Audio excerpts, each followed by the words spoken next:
Self-control. We often struggle with self-control, don't we? I see so many people in this world that as they think about all the things that they want in life, they really struggle with self-control. Sometimes it's our diet, sometimes it's our job, sometimes it's the things that we want. Maybe we can't stop buying car parts. Maybe it's something that simple.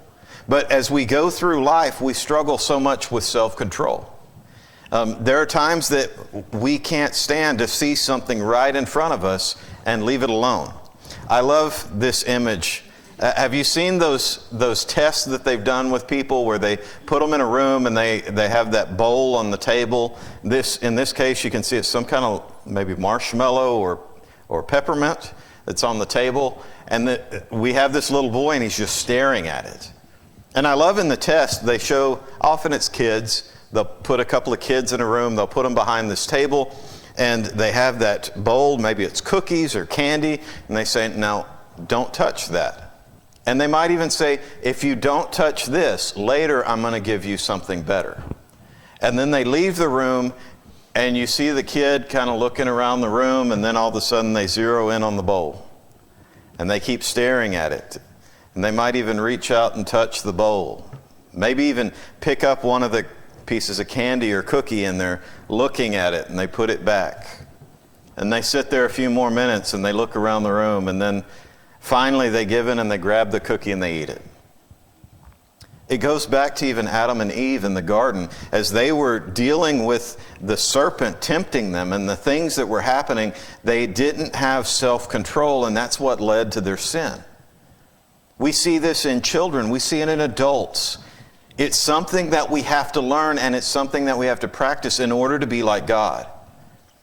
I don't think that it's any bit of a coincidence that self-control is the last fruit of the Spirit. We need self-control in our lives to show that we have the Spirit within us. It is a fruit that we bear because the Holy Spirit is within us. I've got several texts I'd like for us to look at this morning. Look at Proverbs chapter 25. Proverbs chapter 25. And we'll look at verses 27 and 28.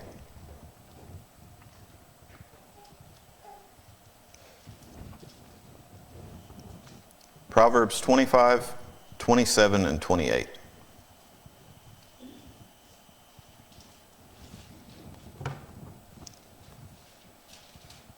In 27, the writer said, "It is not good to eat much honey, nor is it glorious to seek one's own glory. A man without self-control is like a city broken into and left without walls." I love honey. I don't know why. I've always loved honey. Honey is something really special to me. I can eat a spoonful of honey and be very happy in that moment. Sugar, I won't get a spoonful of sugar. I just don't do that. But honey, I could sit and eat the whole jar. But what happens when you eat too much honey? You wind up getting sick. There's something about it, too much sweetness. There's just too much of the thickness of it. There's too much whenever you have too much honey. And it actually does the opposite of what you'd hope for. You hope that it's going to fix your palate and you'll be satisfied and you can go on. But when you don't have the self-control to stop, honey can make you sick when you have too much. And then it speaks about glory, seeking your own glory and your own pride. And that's something about self-control. It helps us to be reasonable, to think about what we're doing, to think about what we're putting into our body and what's coming out of it. What are the things and priorities in life that we're seeking after? And then he says, a man without self-control is like a city that's broken into and it's left without walls.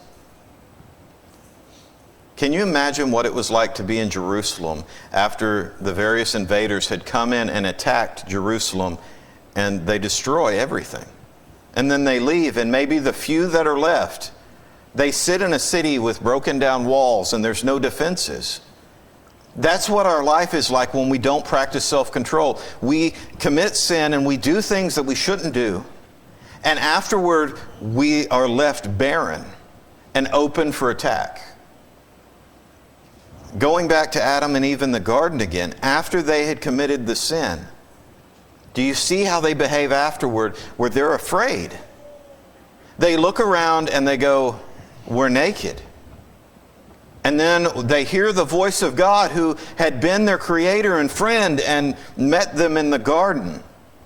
And they're afraid. And yet God is there and He takes care of them, and He tries to give them discipline to give them some self-control. Self-control is so needed in our lives. And I see in our culture that we are told to just go after the stuff that we want. If you want it, go do it.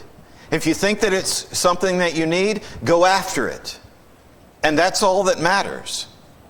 But often we need self-control. We talk about money and we say, well, money's not the problem. It's not that money is necessarily evil. It's the way that we use it. But we better have some self-control when money gets in our lives, or it can destroy us. I know with these lotteries that they have, the scratching tickets and picking numbers and all that type of thing, most of the people that wind up winning that, they don't have the self-control to use it properly, and it really destroys their lives. We need to be very careful the way that we live and the choices that we make, so that we can practice self-control, so that we can be like God. Look at 1 Corinthians with me. 1 Corinthians chapter 9, verse 24 through 27. 1 Corinthians chapter 9, 24 through 27.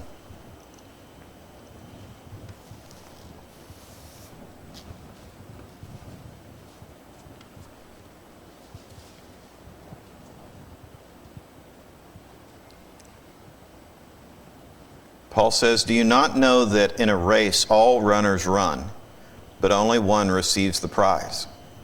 So run that you may obtain it. Every athlete exercises self-control in all things. They do it to receive a perishable wreath, but we an imperishable. So I do not run aimlessly. I do not box as one beating the air. I discipline my body and keep it under control, lest after preaching to others, I myself should be disqualified." We need to live our spiritual life like an athlete would. We need to have training involved. We need to practice self-control so that we can be successful. He says in a race, he points out the obvious. Everybody runs. Everybody that shows up to the race to participate is supposed to run. And they're supposed to get to that finish line. But there's only one winner, and it's the one that's worked hard, disciplined their body, gone through the training, and they've gone through all of these different aspects of life to prepare for it so that they can win the race. He says every athlete exercises self-control in all things. Sometimes it's their diet, the things that they eat. That can be tough for me. Sometimes it's exercising regularly, practicing that running, practicing and growing their strength and having the stamina to continue on, even when they want to give up. They continue to exercise and train, and they want to get better and better and better, faster and faster and faster. And he says they do it to receive a perishable wreath. Have you ever seen somebody that has a wall of trophies and things that they've won? Maybe there's a room of their house that even has all the things that they've ever won going back to when they were a kid. And they might be able to tell the story about it. But I don't know if it ever means as much to them to hold the trophy in their hand as it did the day that they won it. Those things are earthly things, and they'll pass away. It's just something to sit on a shelf or to hang on the wall and to maybe tell a story about. During this time when they would run a race, they were competing for a wreath, a woven vine that would sit on their head. That was what the competition was about. It was about the glory of having that, and it would perish. It would die. It would fall apart. And Paul says, we are after something that's imperishable. The race that we run, the goal, the crown that we're after is something that will never die. And so we need to run with purpose. And he even talks about himself. He says, I don't run aimlessly. I don't just sit here and box in the air. I'm not sitting here shadow boxing. I'm not sitting here just doing nothing, not accomplishing something. I discipline my body. I keep it under control so that after me preaching to try to save souls, I don't lose my own. If Paul had to do that, what do you think we have to do? If Paul had to be careful with his aim, if Paul had to be careful with the things that he said and the actions that he took, what do you think we need to do? We need to practice self-control as well and discipline our bodies. Look at 2 Timothy chapter 1. 2 Timothy chapter 1. I'll read verses 3 through 7.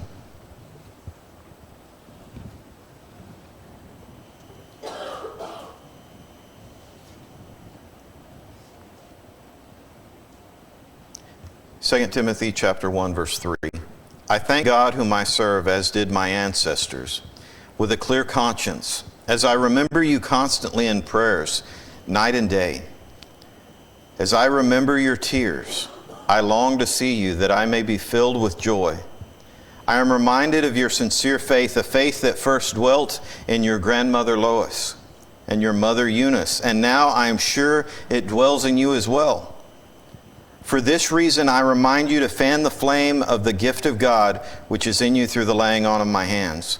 For God gave us a spirit not of fear, but of power and love and self-control. Self-control is a characteristic of the faithful. When we have the Spirit of God within us, we ought to be exuding self-control in our lives in all aspects. I know there are times that we fail and we make mistakes and we don't do it right. But we continue to go back to the teaching of the New Testament. We look at the words of Paul. We look at the words of Jesus. We look at the words of Peter and of John. We read about self-control and we continue to work towards it. And at this point, Paul talks about our ancestors, those that came before us. He talks about Timothy's grandmother and his mother. And he says, I knew what they were like. I've seen how they behaved. I saw their faith. And as they lived their life, it was passed from generation to generation. And now it's come to you. You have this same faith in you, and I want you to grow and to fan the flame. And of course, Timothy had some sort of gift by the laying on of Paul's hands. It was something that only the apostles could do. And yet, he still is like us. He has been given a spirit of power, of love, and self-control. We share that with Timothy. And not of fear. You see, what we hear in the world around us and what we see practiced by those around us that are pursuing all of those dreams that they have, all the things that they want, and they're told not to hold back, that's still a spirit of fear. Because we never feel like we can be satisfied. We continue to want more and more and more. And that in itself is a spirit of fear. We don't trust that God's going to provide. And we don't trust that God is there. And we don't trust that we'll spend eternity with Him. We keep thinking about the here and now instead of thinking about our eternity with God. And so Paul says, we don't have a spirit of fear from God. We have a spirit of power and love and self-control. God's people behave in this way. Look at one more text with me. 1 Peter chapter 4. 1 Peter chapter 4. And I'll read verses 1 through 11.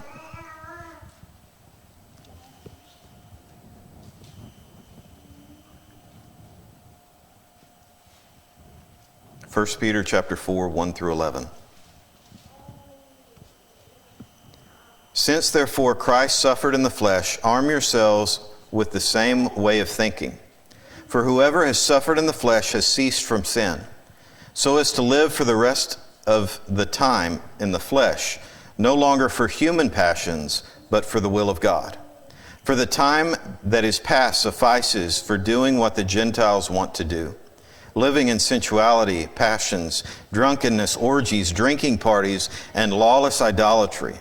With respect to this, they are surprised when you do not join them in the same flood of debauchery, and they malign you. But they will give account to him who is ready to judge the living and the dead.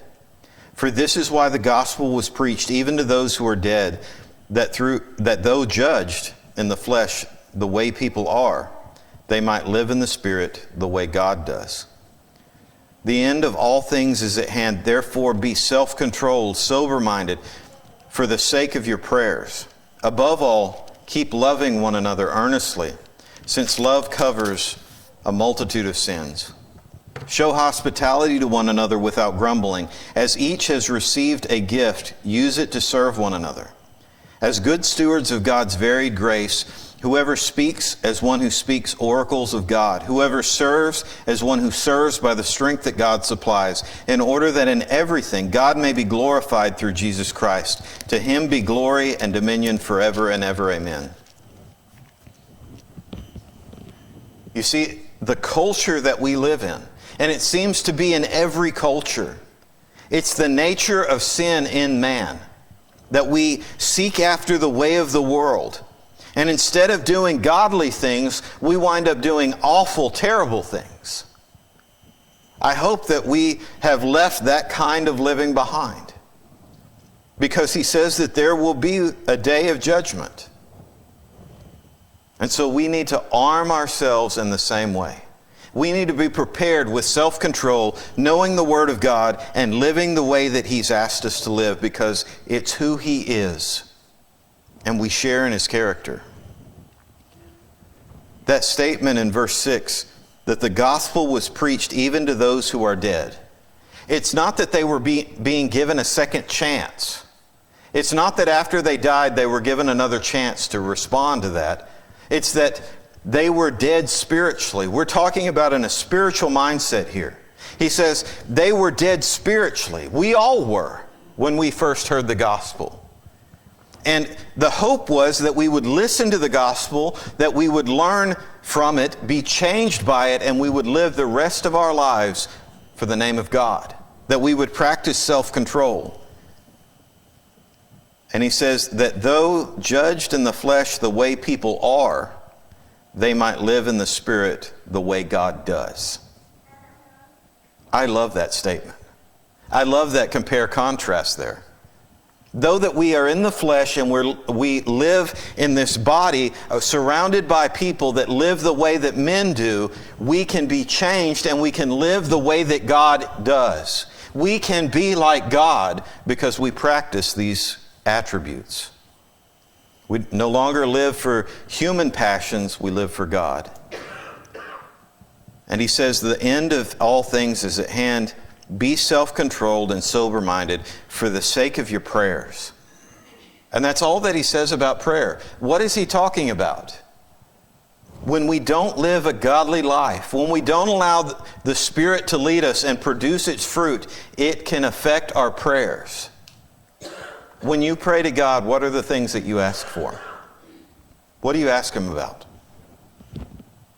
Healing those that we know that are sick. Helping us through a hard day. Helping our family. Making it where I can earn enough to pay the bills and support my family and take care of those that I need to. What if those things are no longer answered? How does that affect your life? Doesn't that make you want to change? Doesn't that make you want to change your spiritual life and be like God? And so he says we need to show hospitality. We need to live and use the gifts that he's given us. We need to focus on them and have self-control in the way that we use them. Have you ever witnessed somebody that had an amazing gift and they didn't know the right way to use it? Maybe they had the most beautiful voice you've ever heard, but they would go and sing the dirtiest or worst songs that you've ever heard in your life. Turn on the radio. Turn on your TV. You'll see people that have such amazing gifts and they throw it away on the garbage of this life, really. What about athletes? Baseball players, football players. We see people that have such amazing talent and they go after all of this wealth and popularity, and at the end of their life, what do they have to show for it? They've lived the way that the Gentiles lived, and where is their spiritual life? They're lost. And so Paul says, whoever speaks as one who speaks the oracles of God, whoever serves by the strength that God supplies, in order that in anything God may be glorified through Jesus Christ. That's the goal. To have self-control, to practice that and use all the things that God has given me so that I can glorify Him and give it back. And He will have us with Him for eternity. Judgment Day will come and we will approach the other side of existence and be with God forever. This morning, I'd like for you to think about your self-control. Think about the things that you need to change in your life. I know there are things in my life that I need to change. I need to work on. I need to practice more self-control and be better at it. And maybe self-control is something we're going to struggle with the entire time that we spend in the rest of our lives.